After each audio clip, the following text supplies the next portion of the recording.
Good evening. It's April 13th, 2024, and I'm going to talk about a topic that we're hearing a lot about, and it's a report.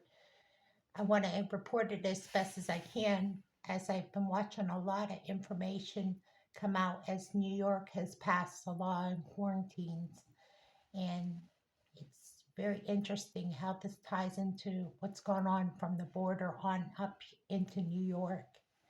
And I wanted to refer to scripture about violence because it's a lot of violence and cases of violent acts against victims in New York and also within the migrant camps. So, with that being said, let me go on to discuss what I read from Luke 6:29.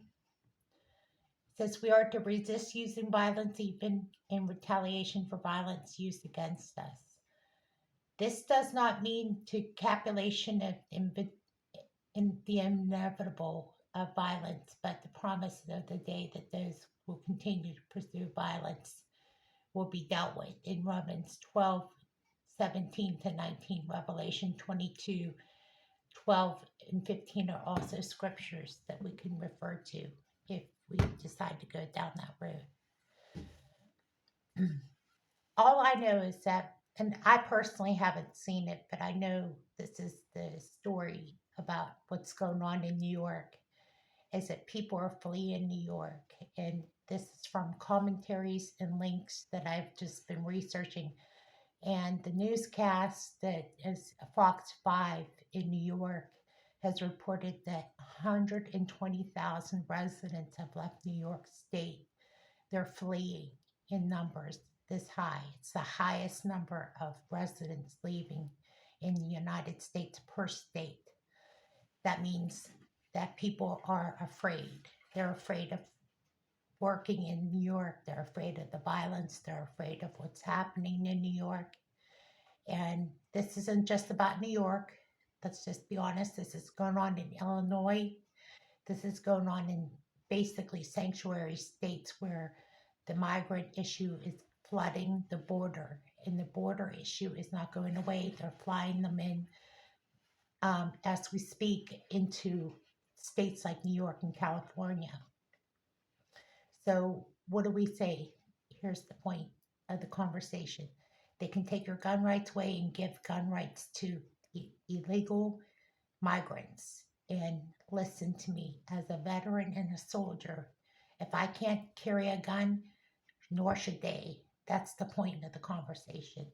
And the thing is that people aren't willing to stand up and fight anymore. They're afraid that the political wheel is spun out of so control that people are afraid to stand up. People are afraid to voice their concerns. Right now, legislation is really not on the side of the people right now.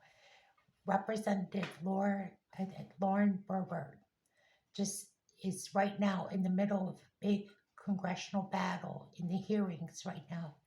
And they're talking about quarantines now. Look, it's inevitable when you have measles and all these other things coming through with all these other diseases. Eventually, the quarantines will be a necessity, quote unquote.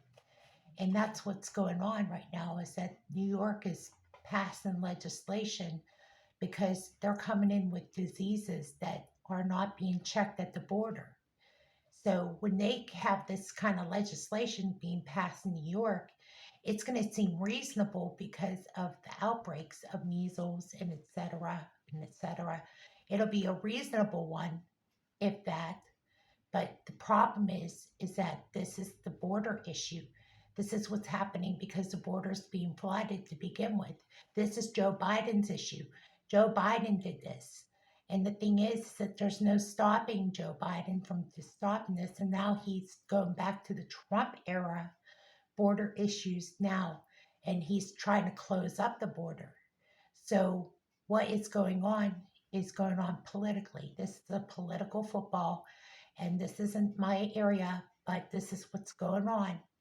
And the thing is, I'm going to link you up with some of the links if you want to see this important information about what's going on in New York, about the number of people leaving New York. They're fleeing in droves. They want out. They want out of that. And I'm sure it's the same with Illinois. I'm sure it's the same with other cities that are experiencing this.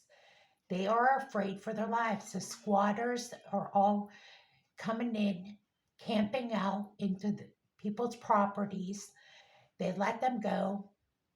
They don't show up for their court dates, that being the migrants that are illegally possessing properties. The police are in a no-win situation because they're not the ones that are letting them go. They're the ones that are detaining them. And sometimes, in a lot of cases, it's the police that get injured and killed on the line of duty. And then in a lot of cases, what's going on is that they're turning the governor away at the funeral for the very fact that the police officers are dying on the line of duty over these policies that are being passed down. So you get the whole big picture. I didn't have to draw it out in the big picture, but I'm just saying that this is coming to every neighborhood in America. Everybody is facing this. And the thing is that we can't escape the fact that this is coming to our neighborhoods. Listen, as a veteran of the United States military, I feel strong and I feel strongly about this, that if we don't say something now, it'll be too late. Our community is not ransacked yet, but it's happening in New York. And the thing is, we're not that far from New York, okay? It could happen anywhere close to us at some point. And the thing is that we're very fortunate we're not in that situation now. But what really troubles me is that, and I am going to speak my mind about this, is that as a Jewish raised, born, full blooded Jewish person who believes in Yeshua, I know as my Mashiach, he is King of kings and Lord of lords. And he says to forgive those that have done us wrong. The thing is that we're not supposed to be doormats and let this continue. It says to sin, but to sin no more. Okay? You're forgiven, but that doesn't mean you have the carte blanche, blank check to go continue to do this. Okay? You get forgiven, but it's not a blank check. Okay? We're not supposed to give a blank check to this. And that's what's going on in Washington, D.C. this weekend, is that we're supposed to go to Lauren Brobart's website and watch what's going on in legislation right now as far as what's being passed in Congress.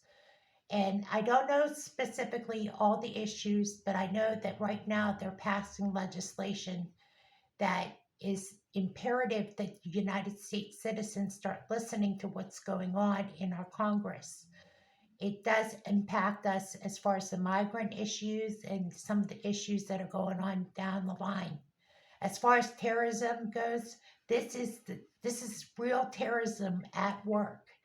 When you have border issues like the way we have them right now, I can't think of a worse, more imperative time than now than to stand up and speak out and say, hey, listen, we are not giving a blank check to Congress to just allow police officers to be murdered, security guards to be murdered at these migrant camps. Their literally hands are tied. And the thing is that we have policies, not we. We didn't vote for this, okay?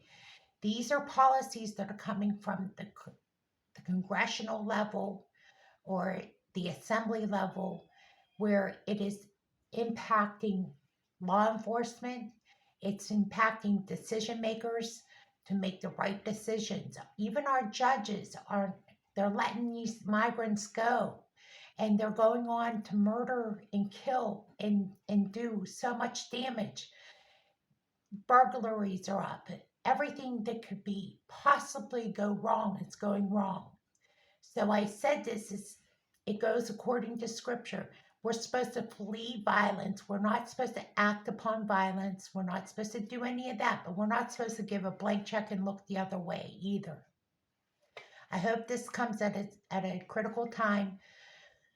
It takes a lot to brave this storm. Believe me, I don't want to unsettle anybody on a day like today, but we are supposed to stand up and look up, for our redemption draweth nigh. This is the time to get more people aware of the circumstances we're facing right now.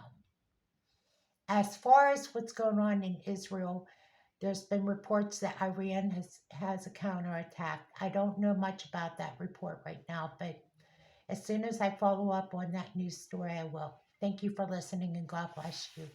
And God bless America.